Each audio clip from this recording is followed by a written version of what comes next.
It's another example where we're going to use the quadratic formula to solve this quadratic equation that has complex solutions. Remember that when I'm using the quadratic formula, I need it in this form. I need one side set equal to 0. I need ax squared plus bx plus c equals 0. This does not have that happening. So let's subtract 5 on both sides so that our right-hand side here is 0.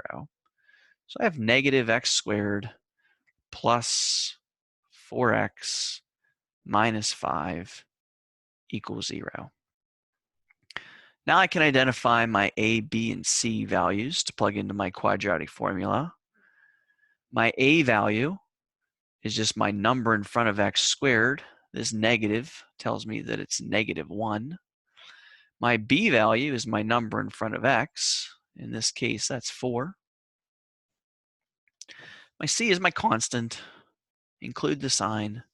That's -5. My quadratic formula says that my x value is equal to -b plus or minus the square root of b squared minus 4ac all over 2a. Let's substitute in these values. So b is 4, so the opposite of b would be -4. I need to do b squared, so this will be 4 squared minus 4 times a times c, so we have -1 times -5, and that's all over 2 times a, or 2 times -1. Let's simplify. 4 squared, 16. 4 times 4 is 16. Now we got -1 times -5, which is +5. 4 times that +5 is 20, so we have -20 for that piece. 2 times -1 is -2. I can subtract 16 minus 20. That's -4.